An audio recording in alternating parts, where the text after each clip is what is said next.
तो बच्चों जैसा कि हमने अपनी कल की क्लास में देखा था कि वास्तविक संख्याएं क्या होती हैं, रियल नंबर्स। हमने पढ़ा था वास्तविक संख्याएं क्या होती हैं और कितने प्रकार की होती हैं। उसमें हमने आपको बताया था कि कुछ संख्याएं होंगी परिमेय, कुछ होंगी अपरिमेय। देखिए मैं लिखूंगा नहीं, एक बार बस मैं आपका रिवाइज करवा दे रहा हूँ। क्या होंगी? परिमेय, अपरिमेय। अपरिमेय में डायरेक्ट मैंने आपको एग्जांपल बता दिए थे, जो कि क्या थे, √2, √3, √7 इस तरीके से। और परिमेय में हमने बताया था कि कुछ होंगी भिन्न वाली संख्याएं, क्या होंगी? भिन्न, और कुछ क्या होंगे? पूर्णांक होंगे। ऐसा करके हमने आपको कुछ बताया था।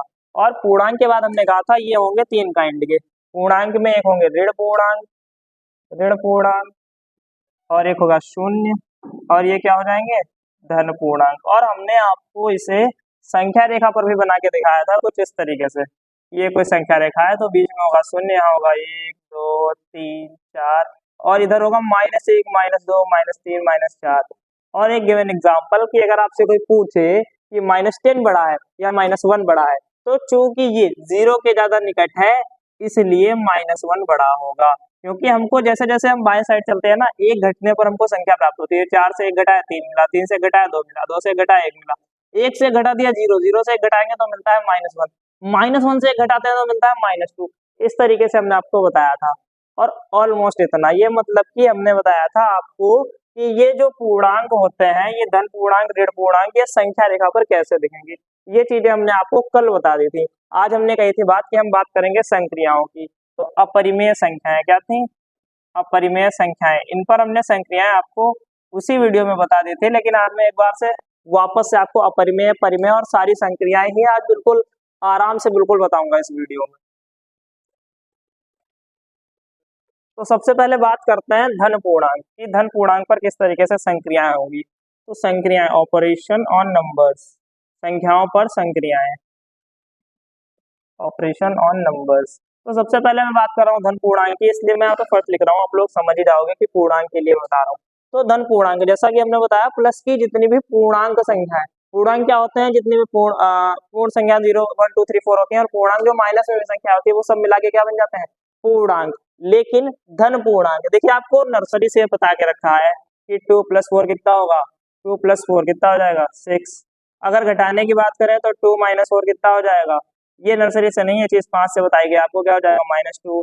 अगर इसके मल्टीप्लाई की बात करें तो 2 × 4 कितना हो जाएगा? 8। और 2/4 ये कितना हो जाएगा? 1/2। इस तरीके से कहने का मतलब धन पूर्णांक वाली जो संख्याएं हैं वो डायरेक्ट प्लस, माइनस, गुणा, भाग सब लोग आप पहले से ही जानते हो, क्योंकि 6 7 8 9 10 इसके अलावा क्या ही सीखा आपने, त्रिभुज वगैरह भी पढ़ रखे हैं। तो ये चीज तो इसको डिटेल में बताने की आवश्यकता है नहीं।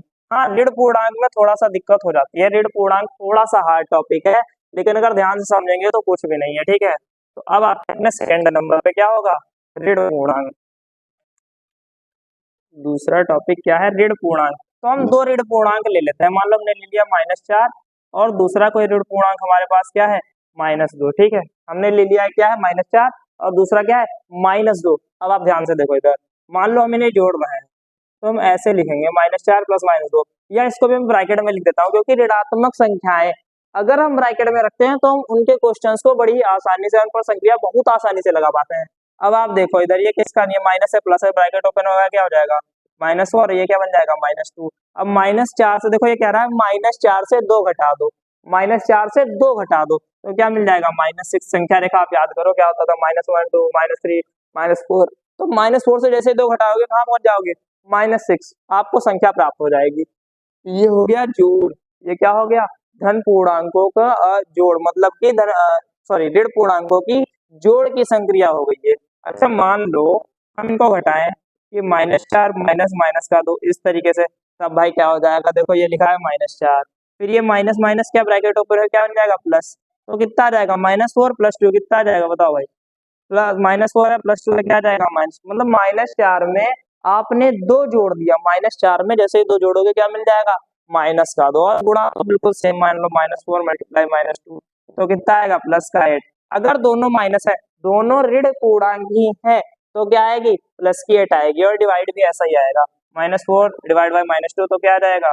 तो मतलब इससे इसको भाग करके जितना आएगा, और माइनस माइनस क्या हो जाएंगे? एक दूसरे को कैंसिल आउट कर देंगे, मतलब कि कट जाएंगे इस तरीके से। तो गुणा और भाग, अगर दोनों ऋण पूर्णांक है, अगर दो ऋण पूर्णांक की गुणा या भाग करें तो आंसर काहे में मिलेगा?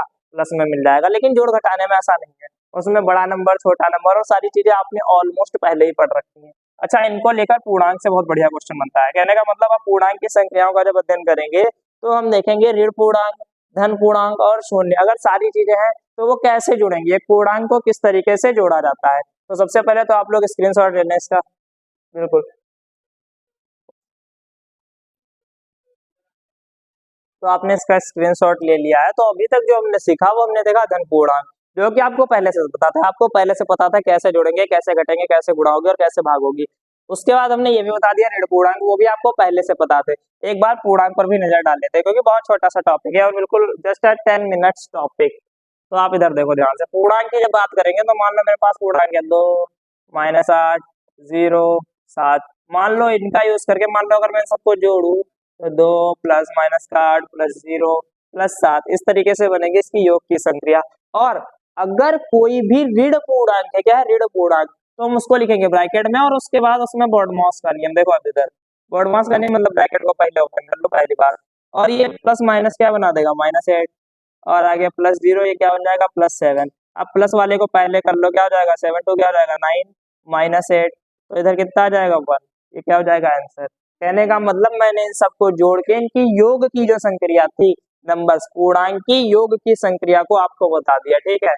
तो operation of sum of the numbers of integer, मतलब ऑफ इंटीजर्स, नंबर्स की जगह इंटीजर्स। अब बात करते हैं, मान लो मैं इनको घटाना पड़ जाए, 2 माइनस -8 -0 -7 इस तरीके से, तो क्या होगा। तो आप देखो इधर 2 है, ये माइनस माइनस मतलब ब्रैकेट ओपन हुआ, क्या बन जाएगा प्लस का 8, आगे क्या है -0, ये क्या लिखा है -7। तो जैसे ही देखो ये माइनस की है, दोनों का है कि है प्लस की है कि नहीं प्लस की, तो जैसे ये प्लस की है तो बन जाएगा 8 2 10। अब देखो 10 में से 0 घटाना है और 7 घटाना है, 10 से 0 जाएगा कितना बचेगा 10, अगली लाइन में फिर से मैं लिखूंगा 10 -7 कितना बचेगा 3। तो इतना तो आपको पहले से ही पता है, इतना बताने की तो जरूरत नहीं। तो मतलब कि इसका जो है योग और घटाना, मतलब कि जोड़ और घटाना आपने देख लिया कि इसकी क्या संक्रिया रहेगी। ऋण पूर्णांक जो होंगे या ऋण और धन और शून्य, अगर सबको लेकर चले, मतलब टोटल पूर्णांक की मैं बात करूं तो क्या होगा, सबका जोड़ इस तरीके से होगा, घटाना इस तरीके से। और ये आपको पहले से पता था, इसलिए मैं बहुत थोड़ा सा फास्ट जा रहा हूँ इस वे में, क्योंकि ये पहले से पता है और कोई इतनी ज्यादा बताने वाली चीज है नहीं है। अब बात करते हैं, मान लो पूर्णांक के बाद इनकी हमें गुणा करनी है, मान लो इन चारों की हमें मान लो क्या करनी पड़ जाए गुणा। तो इसको इस तरीके से पहली बात तो मैं लिखूंगा 2 गुणे -8 गुणे 0 गुणे क्या हो जाएगा 7।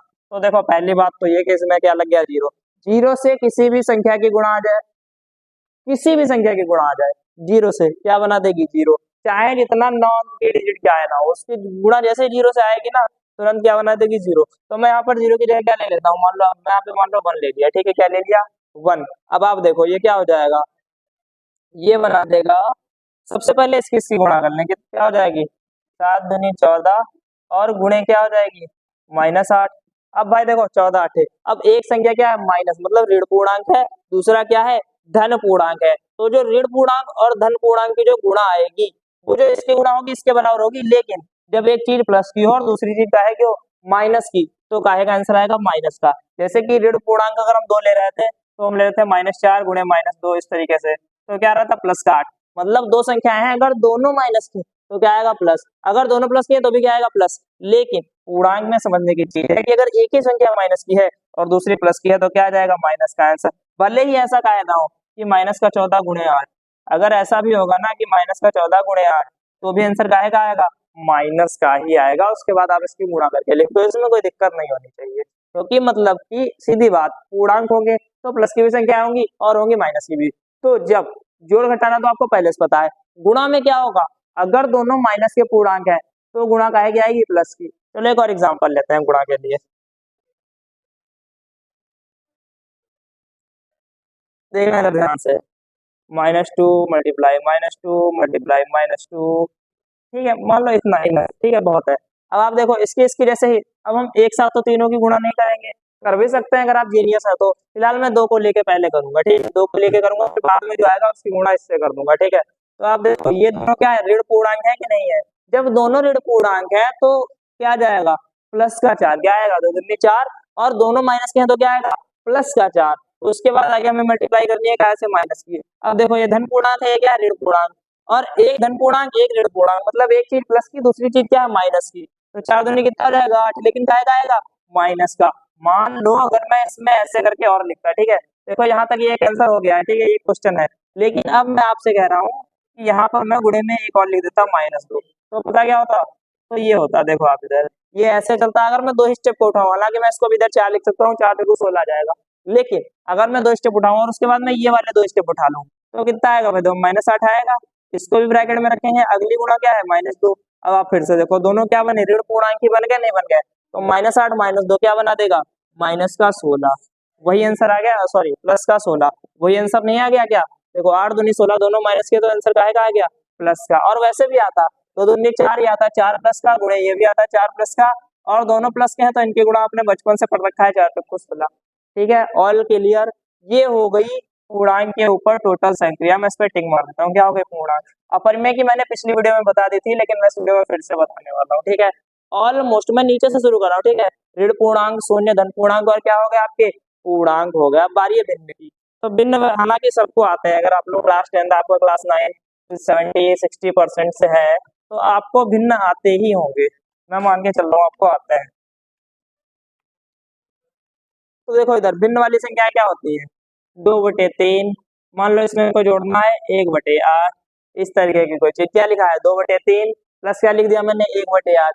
तो जब भी हम भिन्नों का योग करते हैं, क्या करते हैं भिन्नों का योग। तो देखो भिन्न पहली बात तो इस फॉर्म में होती है 2/5, मतलब एक चीज ऊपर एक चीज नीचे, परिमेय संख्या। परिमेय संख्या के अंदर आती है ना, तो इसका ये नियम है P/Q के रूप में, और ऊपर वाली चीज को बोलते हैं न्यूमरेटर, मतलब कि अंश। क्या बोलते हैं न्यूमरेटर, और नीचे वाली चीज को बोलते हैं हम लोग डिनोमिनेटर, मतलब कि हर। हिंदी में बोले तो अंश और हर, अंश बटे हर ऐसा करके लिखा जाता है, न्यूमरेटर अपॉन डिनोमिनेटर इंग्लिश में, ठीक है। तो 2/5 इस प्रारूप की कोई संख्या है। जब भी हम इसका जोड़ करेंगे, तो हम इस वाले जो हर है ना, इसका 3 है, इसका 8 है, इनको क्या करेंगे इक्वल बनाने की कोशिश करेंगे। क्या करेंगे इक्वल। तो आप देखो अगर 3 की मैं 8 से गुणा कर दूं, किससे कर दूं 8 से, और 8 की मैं 3 से गुणा कर दूं, तो इधर भी एक संख्या बनेगी, क्या बनेगी 24। इधर भी एक संख्या बनेगी, क्या बनेगी 24, और दोनों का जो हर है वो समान हो जाएगा।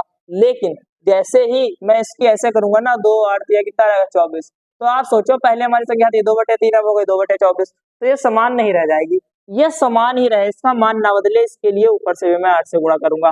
अब आप देखो इधर 8 दूनी 16 ऊपर बन जाएगा, और अब अगर आपसे कोई कहे कि 2/3 16/24 समान है, तो भाई बिल्कुल समान है, कट जाएगी 2 8 16, 2 8 16 और 3 8 24, तो ये कट जाएगी 8 दूनी 16 और 8 3 24, इस तरीके से। कहने का मतलब 2/3 और 16/24 भी क्या है समान संख्या है। अगर 1/3 में मैंने 1/8 में मैंने 3 की गुणा कर दी, तो 1/24 तो 1/8 के बराबर नहीं होगी, लेकिन बन जाएगी 3/24। 1/8 और दूसरी संख्या बन जाएगी 3/24, गुणाने बराबर। तो देखो क्या है समान संख्या है, बिल्कुल है, क्योंकि 8 की 3 से गुणा कर दी, ऊपर भी 3 से गुणा कर दी। तो इसका हर जब भी हम बराबर करेंगे, तो नीचे की संख्या तो बराबर करेंगे ही, लेकिन अगर हमने नीचे की संख्या बराबर करने के लिए 8 से गुणा करी, तो ऊपर भी 8 से गुणा करेंगे। अगर नीचे 8 से गुणा करी, तो ऊपर भी, मैंने इधर 3 से करी, तो इधर भी मैं क्या करूंगा 3 से गुणा। अभी मैं आपको एक बात और बताऊंगा, अब ये कितना बना देगा, ऊपर बनाएगा 16/24, इधर क्या बना देगा 3/24। और जब भी ऐसा आ जाए कि उसके हर समान है, क्या है हर समान है अगर, तो आप ऊपर वाली चीज को जोड़ दोगे और हर वही लिख दोगे। हर वही लिख दिया, 16 और 3 कितने हो गया 19 हो गया। इतना क्लियर है आपको। अगर मान लो इस तरीके की कोई संख्या होती कि 3/8 प्लस 6/8 इस तरीके की, तो देखो हर पहले से ही समान है, कुछ भी नहीं करना, हर समान है, क्या हो जाएगा 6 3 9/8। इतना समझ में आया।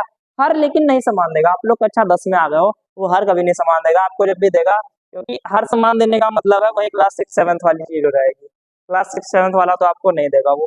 तो 2/4 प्लस 3/6, मान लो ये कोई नंबर है, ठीक है, मान लो हमें इसको जोड़ना है, ठीक है, 2/4 प्लस 3/6 को। तो आप देखो इधर, अब इधर 4 है, इधर क्या है 6। अगर हम बात करें इधर 6 की गुणा करने तो 24 बन जाएगा, लेकिन यहाँ पर एक नंबर है 12। 12 कौन सा नंबर है कि जो दोनों जगह आ सकता है। यहाँ 3 से ऊपर नीचे गुणा कर दो तो नीचे 12 बन गया, और इधर 2 से गुणा कर दो तो ये 12 बन गया। तो आखिर मुझे कैसे पता चला कि ये 12 भी यहाँ पे आ जाएगा। हालांकि हम देख सकते थे 6 4 24 बन जाएगा, 6 4 24, इधर भी बना देंगे 6 की गुणा करके, उधर बन दूंगा 4 की गुणा करके। लेकिन मैंने यहाँ पर देखा कि 12 मुझे कैसे पता चला, तो जो इसका हर होता है ना, हर 4 और 6, उसका हम लोग ले लेते हैं एलसीएम। 2 दूनी 4, 2 तिया 6, 2 एक कम 2, 3 बचेगा, उसके बाद 3 एक कम 3। तो आप देखो 2 दूनी 4 तिया 12। कहने का मतलब हर का जो एलसीएम होगा वह सबसे छोटी संख्या होगी जिसको लेकर हम उसके हर को बराबर कर सके। समझ में आई बात? तो मैंने यहाँ पर 12 का यूज किया और मैंने ऊपर नीचे 3 से गुणा कर ली। अब ये बन जाएगा 6/12 प्लस इधर क्या बन जाएगा 6/12, इधर भी बन जाएगा 3/6, 2/4। सेम ही नंबर मैंने लिख रखे हैं क्योंकि 3 एक कम 3, 3 दूनी 6 और 2 एक कम 2, 2 दूनी 4। तो ये जुड़ जाएंगे, कितना आ जाएगा 12/12। और जब भी 12 से 12 को भाग करोगे कितना मिलेगा, एक आंसर मिलेगा। इतनी बात आई समझ में? बहुत आसान है ये भिन्नों का। अभी मैं योग बता रहा हूँ आपको, क्या भिन्नों का योग मतलब कि operation on numbers of some की जो संक्रिया है योग करने की, वो मैं बता रहा हूँ आपको। आप लोग चाहो तो इसका स्क्रीनशॉट ले लो एक बार। तो आपने स्क्रीनशॉट ले लिया है और मैंने अभी तक जो चीजें आपको पढ़ा दी हैं वह पूर्णांक और भिन्नों का योग, कैसे भिन्नों को जोड़ा जाएगा आसानी से। एक घटाने की ओर नजर डालते हैं। मान लो लिखा है 2/5 और मुझे इसमें से क्या घटाना है 1/3। 2/5 से मुझे घटाना है 1/3। वही सेम प्रोसेस, आप पहले इसका हर बराबर करो। अब 3 और 5 का आप अगर लासा लोगे तो 3 एक कम 3 और उसके बाद अगली लाइन में 5 जाएगा। इस तरीके से कितना आ जाएगा लासा 3 गुणे 5 15। तो मैं इसको 15 बनाने की कोशिश करूंगा और इसके लिए मुझे नीचे 3 से गुणा करनी पड़ेगी और संख्या का मान ना बदले इसलिए मैं ऊपर भी 3 से गुणा कर रहा हूँ। जिससे 2/5 है, अब बन जाएगा 6/15 और उसको फिर से काट देंगे 3 से तो फिर से बन जाएगा 2/5। कोई दिक्कत नहीं। यहाँ मैं 5 से गुणा करूंगा तो ऊपर भी 5 से करनी पड़ेगी ताकि संख्या का मान ना बदले। कितना आ जाएगा 6/15 माइनस ये क्या आ जाएगा 5/15। इस तरीके से आ जाएगा। तो बस 6/15 माइनस 5/15। जैसे इसके हर समान होगा ना, कुछ नहीं करना, हर को एक बार लिख देंगे आगे और 6 में से 5 गया कितना बचेगा 1। ये हो गई इसके घटाने पर संक्रिया, बहुत आसान है। एक और चलिए एग्जांपल लेते हैं। मान लो बच गया 4/8 नहीं लेते हैं वरना 1/2 हो जाएगा, 4/7 लेता हूँ और माइनस 9/3। मान लो मैंने ये संख्या ले ली तो इसका लसा है कितना आएगा। जो 7 अभाज्य संख्या है, 3 भी अभाज्य संख्या है, तो अभाज्य संख्याओं का जो गुणनफल होता है, अभाज्य संख्याओं का गुणनफल वही उनका एलसीएम होता है। सीधी बात है। तो 7 की एलसीएम कितना हो जाएगा 21। तो यहाँ भी 21 बनाने के लिए ऊपर नीचे 3 से गुणा, यहाँ किससे गुणा करनी पड़ेगी 7 से गुणा करनी पड़ेगी। तो ये कितना बना देगा भाई, देखो ऊपर बना देगा 12/21 और इधर क्या बना देगा 9 सते 63 बटे ये क्या बना देगा 21। तो अब देखो ऐसा बन गया कि भाई 12, ये क्या लिखा है 12, तो 12 माइनस 63 बटे क्या लिखा, तो 12/21 माइनस क्या लिखा है 63/21। जैसे ही हर समान हो गया ना, हर को लिखेंगे एक बार, मतलब कि हर हो गया 21। अब 12 में से आपको क्या क्या घटाना है 63। 12 में से 63, अब 12 में से 63 अगर घटाओगे तो आपको भले पता है संख्या रेखा वाला कॉन्सेप्ट भले पता है, लेकिन 12 कहीं इधर होगा फिर आप आओगे 0 पे, फिर आप इस तरीके से पीछे रहोगे। उसके लिए यही है कि जैसा आपने पहले से पढ़ रखा है कि बड़ी संख्या ये है, ये माइनस की है, इससे छोटी वाली घटा देंगे, माइनस का आंसर आएगा। बहुत सिंपल है। पहली बात तो बड़ी संख्या है 63 जो कि क्या है कि है माइनस की, तो माइनस का आंसर आएगा। भाई 63 से 12 घटाना है तो 63 से 10 चलेगा 53 और 2 चलेगा 51, क्या जाएगा 51। समझ में आई बात? समझ में आई बात कि नहीं आई? बहुत आसान है, आप लोग ध्यान दोगे।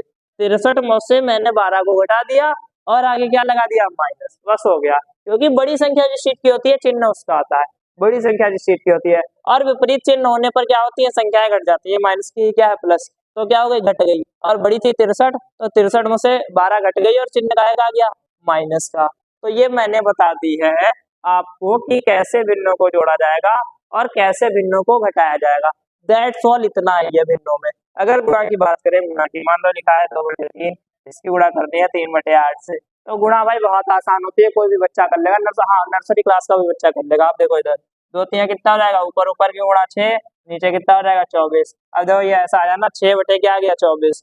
तो इसको आप काट सकते हो, किससे काट दूं मैं 3 से काट दूं, 3 दूनी 6 और 3 और 6 24, कितना आ जाएगा 2/8 आंसर। या गुणा में आप ऐसे भी समझ सकते हो कि इधर इधर की चीज ऊपर नीचे की अंश और हर आपस में कटते हैं, ये आपको पता है सिंपलीफाई करना।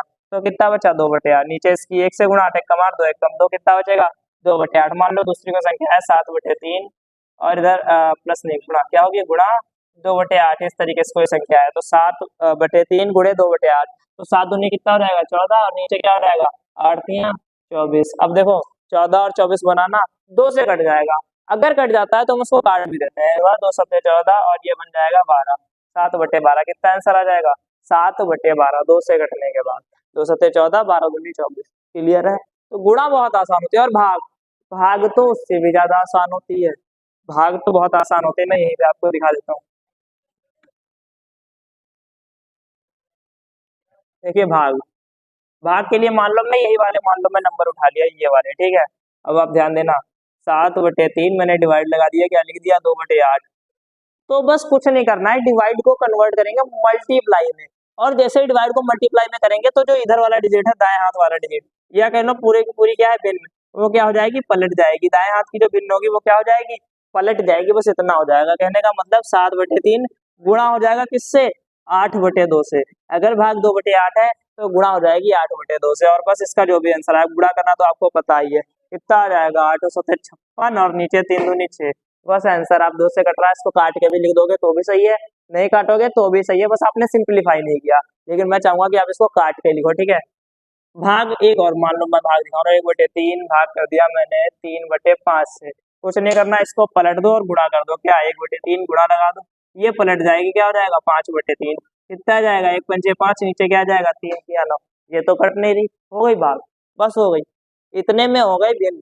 मतलब कि भिन्न के ऊपर कैसे जोड़ेंगे, कैसे घटाएंगे, कैसे भिन्नों की गुणा होगी, और कैसे भिन्नों का जो जोड़ घटाना गुणा भाग सारी चीजें, और पूर्णांक का भी हमने समझ लिया। भिन्न और पूर्णांक का हमने बहुत अच्छे तरीके से समझ लिया। आप लोग इसका भी एक बार स्क्रीनशॉट ले लें। तो अभी तक हमने देख लिया कि धन पूर्णांक, शून्य, ऋण पूर्णांक, भिन्न और पूर्णांक। लेकिन जैसे मैं इस स्तर पे आया था तो पहले मैंने आपको धन पूर्णांक, शून्य में कुछ बताना ही नहीं, चाहे जैसे मैंने कल की वीडियो में बता दिया था कि जोड़ो या घटाओ, कोई फर्क किसी भी संख्या पे नहीं पड़ेगा, गुणा करने पे संख्या शून्य हो जाएगी, ठीक है। और भाग करने पर शून्य से अगर किसी को भाग करेंगे क्या हो जाएगी, अनंत हो जाएगी, ठीक है। उसके बाद हमने ये तीनों स्तर को एक साथ लिया, कहने का मतलब जैसे मैंने इन तीनों स्तर को एक साथ लिया कि तीनों चीजें एक ही क्वेश्चन में, वैसे ही आप इस चीज को समझ गए। क्या समझ गया, पूर्णांक। अभी मैंने आपको भिन्न भी समझा दिया, क्या समझा दिया, भिन्न। लेकिन जैसे ही मैं इस चीज को साथ में लेके चलूंगा, इस वाले स्तर को, मतलब भिन्न और पूर्णांक, कैसे ये दोनों आपस में जुड़ेंगे, कैसे घटेंगे, कैसे गुणा होगी और कैसे भाग होगी, वैसे ही आप परिमेय संख्याओं की समझ जाओगे। नहीं समझे बात, जैसे मैंने ये तीनों की बताई, तुरंत आप समझ गए कि कोई भी पूर्णांक हो, चाहे धन हो, चाहे ऋण हो, चाहे रुक पूर्णांक हो, आप तुरंत समझ गए कि ठीक है, कैसे जुड़ेगा, कैसे घटेगा। जैसे ही मैं भिन्न और पूर्णांक की बता दूंगा, तो है तो ये दोनों परिमेय संख्याएं ही, बस परिमेय संख्या में अभी तक हमने भिन्नों का कैसे योग होगा और पूर्णांकों का कैसे योग होगा, ये कैसे संक्रिया करेंगे वो सीखा। लेकिन जैसे ही इनको मैं साथ में लूंगा, ये तुरंत यहाँ पर आ जाएंगे, कहने का मतलब आप परिमेय संख्या के बारे में तुरंत समझ जाओगे, ठीक है। तो एक क्वेश्चन आइए देखते हैं। मान लो हमारे पास कोई भिन्न है, क्या, 2/5, और उसमें मान लो आपको कोई पूर्णांक जोड़ना है, मान लो कौन सा जोड़ देता हूँ मैं, 7। अब 2/5 में मैं क्या जोड़ रहा हूँ, 7। जैसे ही ये हुआ, वैसे ही मैं यहाँ पे देखता हूँ कि ये क्या हो जाएगा, किसी की भी संख्या में हर में कुछ नहीं होता, क्या होता है, 1। कहने का मतलब 2/7 के हर में क्या लिखा हुआ है, 1 लिखा हुआ है। अब बस आपके पास सेम कंडीशन देखो, ये भी एक भिन्न बन गई, प्लस 7/1 लिखा होता है या लिखा नहीं जाता है, आपको पता है, बटे में एक होता है, बस बात खत्म। इसका हर हमें बराबर करना है, इधर भी 5 से गुणा करी, ऊपर भी 5 से गुणा करी, क्योंकि एलसीएम भी 5 ही आएगा, 1 और 5 का। तो कितना हो जाएगा भाई, देखो 2 + 7 = 35। अब इसके भी बटे में प्लस यहाँ लगता है, सुनो दोस्तों, बीच में, तो यहाँ पे क्या है, यहाँ भी क्या, 5। तो 35 और 2 कितना हो जाएगा, 37, और बटे कितना आ जाएगा, 5। कहने का मतलब भिन्न में पूर्णांक को जोड़ने घटाने कोई दिक्कत नहीं। अगर मान लो यहाँ पर माइनस होता, घटाने की बात करें, यहाँ पे माइनस हो जाता, यहाँ पे माइनस हो जाता, यहाँ पे माइनस हो जाता, जैसे ही माइनस होता, कॉन्सेप्ट विल बी चेंज, क्योंकि ये बड़ी संख्या है, ये माइनस की है, ये छोटी संख्या है, ये प्लस की है, विपरीत चिन्ह है। तो बड़ी संख्या माइनस की है, इसका मतलब माइनस का आंसर आता, इससे इसको घटा के आता, क्या आ जाता, माइनस का 33/5। एक ही क्वेश्चन में मैंने प्लस का समझा दिया, माइनस का समझा दिया। अगर यहाँ पे माइनस लगा होता तो कॉन्सेप्ट तुरंत चेंज होता, कॉन्सेप्ट चेंज होगा ही होगा। आप समझे नहीं, एक और मैं उदाहरण देता हूँ आपके लिए, देखिए 3/5 + 2। हाँ, पूर्णांक है अगर, तो मैं एक पूर्णांक, अच्छा इसका मैं यूज करता हूँ, +-3, इस तरीके का कोई पूर्णांक नहीं, ऋण पूर्णांक ही तो है। आखिर मैं इस स्तर पे हूँ तो जरूरी थोड़ी है मैं भिन्न और पूर्णांक धनी हूँ, मैं शून्य ले सकता हूँ, शून्य लूंगा तो कोई फर्क नहीं पड़ेगा, आपको पता है, इसलिए मैंने ऋण वाला ले लिया। एक मैंने धन से बताया, दूसरा क्या ले लिया, ऋण। तो आप देखो इधर 3/5, ये प्लस माइनस क्या बना देगा, -3। बस इतना, मतलब कि धन पूर्णांक को घटाना और ऋण पूर्णांक को जोड़ना एक ही बात हो गई, नहीं हो गई। तो 3/5 अब यहाँ क्या लगा है -3, इसके बटे में कुछ नहीं तो 1 होता है। और हम मान ले कि इसका हर बराबर करेंगे कितना, गुणा 5, ऊपर भी क्या आ जाएगी गुणा 5, तो ऊपर कितना बन जाएगा 3 बचे 15, बटे में क्या बन जाएगा, बटे में बन जाएगा 5। तो बटे में दोनों में 5 है तो बस बड़ी संख्या क्या है 15 में से 3 गया कितना बचेगा 12, और बड़ी संख्या माइनस की इसलिए माइनस का 12 बटे 15। That's all. इतना क्लियर है आपको? आई होप क्लियर है कि भिन्नों को कैसे जोड़ते हैं, कैसे घटाते हैं, कैसे भिन्नों की गुणा होगी और कैसे भिन्नों का भाग होगा, क्योंकि ये आपने ऑलरेडी क्लास 9th तक इतनी बार कर रखा है। अब बात करते हैं गुणा की। मान लो हमारे पास एक ये भिन्न है 2/5 और इसमें मुझे गुणा करनी है 3 की, तो कुछ नहीं इसके बटे में मानो ऊपर ऊपर गुणा नीचे नीचे गुणा हो गया, 6/5 आंसर। कर जाए तो काट देना, वरना हो गया। सिंप्लीफाई करना चाहो कर दो, सही है, लेकिन कर देना चाहिए जिससे कि हमको एक बहुत नॉर्मल सा सिंपल सा आंसर मिलता है। तो ये नहीं कह सकता कि अभी इसका सिंप्लीफिकेशन करो, आपने पहले ही कर रखा है, आप पहले जीनियस हो। तो 3/5 मान लो गुणा करनी है मैं -3 से, कुछ नहीं इसके बटे में होता है ऊपर ऊपर की गुणा। अब देखो इधर एक ये धन पूर्णांक है, ऊपर जो लिखा है सॉरी ऋण पूर्णांक है, इधर क्या है धन पूर्णांक। जैसे ही गुणा होगी आंसर आएगा माइनस का, इधर क्या हो जाएगा -9, नीचे क्या आएगा 5। ये आंसर समझ में आई आपको बात? ये अलग चीज, ये अलग क्वेश्चन है, ये अलग क्वेश्चन है, ठीक है। तो गुणा बहुत आसान है, और भाग भिन्न और पूर्णांक की भाग मुझे नहीं लगता बताने की आवश्यकता है, जैसे गुणा बता दी। जैसे मैं बोलूंगा कि भिन्न और पूर्णांक के भाग करो, मतलब भाग करो आप 3 से, तो क्या करोगे बटे में 1 मानो, इसको पलट के लिख लो 3/5 गुणे क्या लिख लो 1/3। भाई देखो ये सिंप्लीफिकेशन के अंदर कितना जाएगा 1/5। समझ में आई आपको बात? कितना जाएगा 1/5। आप लोग इसका भी स्क्रीनशॉट ले लें।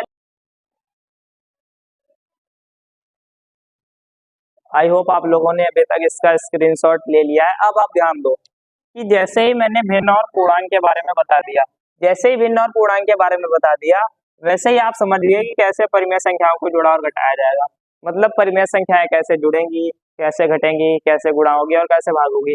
अब परिमेय संख्याओं के अंतर्गत कोई सी भी संख्या हो, क्या हो, कोई सी भी संख्या, चाहे वो भिन्न हो, चाहे वो ऋण पूर्णांक हो, चाहे वो शून्य हो, चाहे वो धन पूर्णांक हो, चाहे पूर्णांक, मतलब कोई सी भी संख्या है परिमेय संख्याओं के अंतर्गत अगर, तो आप डायरेक्ट उठाओगे बिना सोचे उसको आराम से क्या कर दोगे, जोड़ दोगे। इसीलिए मैं आपको बिल्कुल स्टेप बाय स्टेप, पहले धन पूर्णांक, शून्य, शून्य का तो कोई मतलब नहीं है, ऋण पूर्णांक, पूर्णांक, फिर भिन्न, फिर क्या आ गई परिमेय संख्या है। तो मुझे नहीं लगता परिमेय संख्या में बताऊं, क्योंकि जैसे इन दोनों को साथ में लिया परिमेय संख्याएं तो ऑलवेज डन, तुरंत हो गया, हमेशा डन हो जाएगा तुरंत।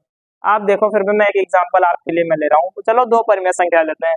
एक है 3/2, दूसरा हम उसमें क्या जोड़ेंगे, एक भिन्न है, दूसरा मैं मान लो चाहता हूँ उसमें एक कोई पूर्णांक हो, और मैं चाहता हूँ वो ऋण पूर्णांक हो, या मान लो घटाते हैं, क्या करता है ऋण पूर्णांक को क्या करते हैं घटाएं। मान लो मैंने क्या लिख दिया 3/2 माइनस माइनस का 2, तो देखो सबसे पहले तो ये ब्रैकेट हटेगा, तो क्या आ जाएगा प्लस का 2, क्या बन जाएगा 3/2 प्लस का 2। इसके बाद क्या हो जाएगा इसके बटे में 1, और इसको हम क्या करेंगे हर बराबर करेंगे, तो नीचे 2 लाने के लिए इसकी 2 से गुणा, और नीचे करिए इसलिए ऊपर से भी करेंगे, तो ये कितना आ जाएगा देखो इधर 3/2 प्लस इधर क्या आ जाएगा 2 दूनी 4 बटे क्या आ जाएगा 2। जैसे ही हर बराबर हुआ तो 4 दिन कितना हो जाएगा 7, 7/2। आप समझो मैंने क्या किया, परिमेय संख्याओं का उपयोग किया और मैंने एक संख्या आपको बताई। आप गुणा भाग जोड़ा, ऐसे में अगर मैं इसको प्लस कर दूं तो यहाँ पे क्या हो जाएगा माइनस हो जाएगा, और इधर क्या बन जाएगा 3 - 4/2 -1/2, इस तरीके से आ जाएगा। अगर मैं गुणा कर दूं तो ऊपर ऊपर की गुणा हो जाएगी, ऐसे मतलब 2 2 कट जाएंगे। समझ में आई बात? अगर यहाँ पर मैं गुणा करके लिख दूं -2, अगर मान लो संख्या है 3/2 गुणे क्या है -2, तो सबसे पहली बात तो ये कट जाएंगे, तो ये कटेगा तो यहाँ पर आएगा कुछ इस तरीके से -1, क्या आएगा -1। अब ये एक ऋण पूर्णांक, ये क्या है धन पूर्णांक, तो गुणा क्या आएगी -3, 3 कम 3 क्या आएगी -3। ऑल क्लियर है? इतना क्लियर है? भाग भी आप बड़ी आसानी से कर लेते हो, उसको बताने की आवश्यकता है नहीं। अब मैं चाहता हूँ कि आप लोग अपने नोट्स में क्या कर लो कि रियल नंबर्स के अंदर आपने परिमेय संख्या है, भिन्न पूर्णांक, ऋण संख्या है, शून्य और धन पूर्णांक के बारे में ऑल अबाउट जितने भी ऑपरेशन या जितनी भी संख्याएं हैं आपने सारी चीजें पढ़ रही है। आप एक बार अपने नोट्स बना लो और इस पूरी स्क्रीन का टिक मार के, मैंने तो टिक भी मार दिया कि ये होगा, ये होगा, ये होगा, ये भी होगा, ये भी होगा और ये भी होगा। आप लोग एक बार इसका भी स्क्रीनशॉट ले लो, फिर हम बात करेंगे कि कैसे कैसे परिमेय संख्याएं और अपरिमेय संख्याओं को जोड़ते या घटाते या उन पर किस तरीके से ऑपरेशन करेंगे, गुणा करेंगे, भाग करेंगे। ठीक है, आप लोग स्क्रीनशॉट ले लो पहले।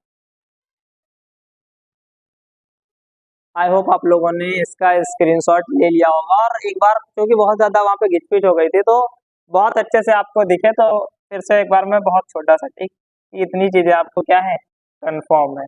इसमें अगर डाउट है तो आपको कोई दिक्कत नहीं, आपको कहीं नहीं जाना है, वीडियो को रोक दो, वीडियो को पीछे बैक करो, उसके बाद एक बार फिर से पूरा वीडियो आप देख लो, सारी चीजें समझ में आ जाएंगी। फिर भी नहीं आया तो आप फिर से एक बार वीडियो देखो, क्योंकि 2 और 3 बार में अगर नहीं समझ में आया ना आपके, तो आप समझ सकते हो आपके 3 बार में नहीं समझ आ रहा है, इसका मतलब आपका मन ही नहीं लग रहा उस समय। मन नहीं लग रहा है तो आप कुछ नहीं सीख सकते, मन लगाना आपका बहुत ज्यादा जरूरी रहेगा। अब हम बात करेंगे इस वाले स्तर की, इसकी परिमेय और अपरिमेय संख्याएं।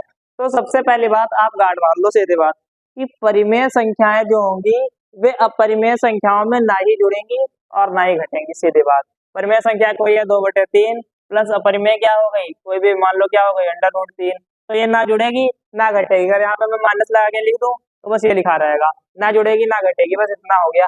हाँ अगर चाहे तो यहाँ पर 1 मान ले बटे में, जो कि होता ही है, क्या होता ही है। अब इसका हर, इसका 1 है इसका 3 है, तो इसकी 3 से गुणा, ऊपर भी किससे 3 से गुणा। अच्छा गुणा किस तरीके से होती है, परिमेय और अपरिमेय की। देखो 3 परिमेय है, √3 अपरिमेय है, तो ये गुणा भी तो हमने नहीं बताई। चलो पहले गुणा बता देते हैं, फिर मैं इसकी बात करता हूँ। मान लो अगर हमें 3 की गुणा करनी है √, से, तो कुछ नहीं होगा, बस 3 √3 इस तरीके से लिख जाएगा। समझ में आई बात, समझ में आई बात आपके, 3 इस तरीके से लिख जाएगी। अपरिमेय की हमने आपको कल ही बता दी थी कि अगर √2 की गुणा √3 से होगी √6 आएगा, √3 की गुणा √3 से होगी कितना आएगा, √9 आएगा, जिसकी वैल्यू क्या होती है, खुद 3 होती है। इसका मतलब अंडर के अंदर अगर 2 समान संख्याएं हैं तो एक संख्या डायरेक्ट बाहर, मतलब √3 गुणा √3 कितना 3, √5 गुणा √5 कितना हो जाएगा, 5 हो जाएगा। क्लियर है, क्योंकि बनाएगा √25 और 25 की वैल्यू निकल के आएगी 5, इतना अगर क्लियर है। लेकिन इसमें क्या है 3 कितना हो जाएगा, 3 अगर मान लो मैंने लिख दिया 2 तो बस इसकी गुणा ऐसे हो जाएगी, एक पास बिल्कुल लिख दिया जाएगा और कुछ नहीं। तो अब यहाँ पे आप देखो क्या लिखा है, 3 मैं सही से लिख देता हूँ इसको, ये क्या लिखा है √3 × 3, कुछ नहीं होने वाला, इधर ऐसे ही रहेगा, माइनस लगा दो, ऊपर हो जाएगा 3 बटे में क्या हो गया 3। लेकिन हमने बताया परिमेय परिमेय जुड़ेगी नहीं ना घटेगी, ना परिमेय में अपरिमेय संख्या जुड़ेगी ना घटेगी। तो इतना हमने क्या किया, लासा लेके क्या यहाँ पे क्या करी, बस क्या कर दी, गुणा कर दी, इससे ज्यादा हमने अभी तक कुछ नहीं किया। और उसके बाद इसको बस एक स्टेप में ऐसे लिखा जा सकता है कि इसके हर में 3 है और ऊपर क्या है 2 - 3 बस इतना, इससे ज्यादा आप इसमें कुछ नहीं कर सकते। तो ये हो गई घटाना की बात। अगर जोड़ होगा तो कुछ नहीं, यहाँ पे प्लस लगा रहेगा, यहाँ पे प्लस, यहाँ पे प्लस, क्योंकि जुड़ेंगे तो है ही नहीं, बस इतना हो गया, प्लस लगा रहेगा। अगर माइनस है तो माइनस लगा रहेगा, प्लस है तो प्लस लगा रहेगा। गुणा हमने आपको बता दिया, भाग भी इस तरीके से होते हैं। अगर मान लो √3 भाग √2, कल का वीडियो आप देखोगे ना, वहां पर मैंने सारी चीजें बताई हुई है। √3 और √2 जैसे है बटे में, तो इसको एक ही बार में ऐसे लिख सकते हैं √3/2, ये भी आपको पता है। अगर मान लो, अच्छा एक चीज और होती है, √ का कभी कभी क्या बोलता है, स्क्वायर कर दो। √ का क्या कर दो, स्क्वायर। मान लो √3 का क्या करना है, स्क्वायर, तो भाई कितना आएगा, 3 आएगा, क्योंकि स्क्वायर का मतलब होता है कि खुद की संख्या से एक बार गुणा। स्क्वायर का मतलब 2 बार गुणा होती है, लेकिन स्क्वायर का मतलब एक बार, ये दोबारा उसी से गुणा। तो √3 देखो यहाँ पे कितना लिख दिया मैंने, 3। वैसे तो ये बनेगा कितना बनेगा, √9, इसकी वैल्यू कितनी होती है, 3। और एक चीज, √ से जब भी कोई वैल्यू निकलती है तो वो प्लस और माइनस में निकलती है। किसमें, प्लस और माइनस में, +-3 आएगा। कहने का मतलब √9 बराबर क्या होगा, +-3। ये बहुत ही ज्यादा बहुत बढ़िया कॉन्सेप्ट है, इसके ऊपर बहुत सारी चीजें मैं आपको बताऊं। आप इसको इस तरीके से समझो कि अगर √ के अंदर a² है, क्या निकलेगा, +- है। ऐसा क्यों, आप देखो, अगर a² की आप पेयर बनाओगे, a² का पेयर, तो ऐसा बनेगा a × ये भी एक पेयर है कि नहीं, पेयर निकालोगे तो प्लस का ही निकला। लेकिन a² का पेयर हम ऐसे भी बना सकते हैं, a² का पेयर, ये माइनस है, मल्टीप्लाई क्या हो गई, माइनस है। देखो दोनों सेम ही तो लिखे हैं, दोनों क्या है, पूर्णांक लिखे हैं, ऋण पूर्णांक है दोनों। अगर दोनों समान है, यहाँ से क्या निकलेगा, √ के बाहर माइनस है। कहने का मतलब √ के बाहर जैसे ही कोई संख्या निकलेगी, यहाँ से हमको ये चीज पता चलती है कि जो ये चीज मैंने लिखी है बिल्कुल क्या है, सत्य है। √a² की वैल्यू क्या होगी, +- है, यहाँ पे क्या निकलेगा, +-3। जैसे 6 है, 6 तो नहीं निकल सकता, 9 निकलेगा, यहाँ पे क्या निकलेगा, +-3, यहाँ पे क्या निकलेगा, +-5। तो आपको ऑल अबाउट अपरिमेय संख्या में समझ में आई, और कैसे ये जुड़ेंगी घटेंगी, कैसे क्या जुड़ेंगी घटेगी ये नहीं, कैसे गुणा होगी, कैसे गुणा होगी ये आपने देख लिया। भाग भी इनकी नहीं होगी, भाग हो जाएगी, ऐसे हो जाएगी। आप देखो इधर 2/3 भाग कर दो √3, तो कुछ नहीं, इसको पलट के आप लिख दो, 2/3 गुणे 1/√3, क्योंकि बटे में कुछ अंदर क्या है, 1। अब इसकी भाग करो आप, भाग क्या, आप तो गुणा करनी है ना, तो 2/3 √3 खत्म। भाग को आप रेसिप्रोकल क्या बोलते हैं, उसको पलटना। तो जैसे ही आप इसका ऐड करो, मतलब इसको पलट के लिखोगे, यहाँ पे का चिन्ह आ जाएगा गुणे का, तो ये लिख दिया 1/√3 और बस इसकी गुणा कर दी, गुणा वाला नियम लगा के। तो परिमेय संख्या हो गई, ये परिमेय हो गई, भिन्न पूर्णांक, ऋण, शून्य, धन पूर्णांक। जैसे ये वाला पूरा इक्वेशन आपने पढ़ लिया, अब रियल नंबर की बात करते हैं। रियल नंबर, तो रियल नंबर के अंदर मतलब वास्तविक संख्याओं के अंदर सारी चीजें आपने पढ़नी है। और अब आपसे कोई कुछ पूछ ले, वास्तविक संख्याओं के अंदर कोई चीज, वास्तविक संख्या देखो ये भी है, हमने पहले बताया था, -1 भी वास्तविक संख्या होती है, 0 भी वास्तविक संख्या है, 3 भी वास्तविक संख्या है, 3/8 भी वास्तविक संख्या है। ठीक है, इतनी सारी वास्तविक संख्या है, कैसे जुड़ेगा आप कोई बड़े आराम से बता दोगे, कैसे घटेगा बड़े आराम से बता दोगे। आप चाहो तो इन सारी संख्याओं को लेकर जोड़ के, घटा के, गुणा करके देखना, लेकिन जब गुणा करना तो 0 को मत लेना, इसकी जगह पे क्या लेना है 1, वरना फिर गुणा क्या हो जाएगी 0 और भाग भी अनंत हो जाएगा 0/1। जैसे ही करोगे क्या हो जाएगा इनफाइनाइट। इस चीज को मैं एक बार अच्छे से बता दूं कि जैसे ही किसी चीज को 0 से भाग करते हो, 0 से भाग, तो देखो 0 1 जा 0, 0 2 जा 0, 0 3 जा 0, 0 4 जा 0, मतलब 0 की हम गुणा करके 2 नहीं पा सकते, 0 की हम गुणा करके 2 पा ही नहीं सकते। तो हम ये मानते हैं कि 0 को हम बहुत ही ज्यादा बड़ी संख्या से गुणा करेंगे, जो कि कहाँ मिलेगी हमको अनंत पर मिलेगी, इसलिए हमने अनंत से इसकी गुणा करी और हम 2 को पा लिए। इसका आंसर क्या आ गया अनंत। इसका मतलब क्या लिखा है, भागफल ही तो लिख दिया मैंने अनंत। जैसे कि अगर हम लिख देते हैं 4/2 तो इसका भागफल क्या होता है 2, इसका भागफल ही समझ लो लिखा हो क्या हो अनंत। तो 0 से किसी भी संख्या को अगर भाग दोगे, किसी भी संख्या को अगर 0 से भाग दोगे तो कितना आने वाला है अनंत, और गुणा करोगे कितना आएगा 0। अच्छा, एक और बहुत ही बढ़िया सा क्वेश्चन है, पूछा जाता है कि आपके पास जितने भी अंक हैं अगर उन सबकी गुणा करी जाए तो कितना आंसर आएगा। कमेंट करके बताना, कल की वीडियो में मैं इसका आंसर दूंगा, आप लोग इसका कमेंट करोगे कि जितने भी अंक हैं हमारे पास उन सबकी आपस में गुणा करी जाए तो इसका कितना आंसर आएगा। तो आप लोग इसका एक बार स्क्रीनशॉट ले लो और चैनल को एक्सेस कर लो, सब्सक्राइब कर लो, प्लेलिस्ट को एक्सेस कर लो और like share and subscribe please.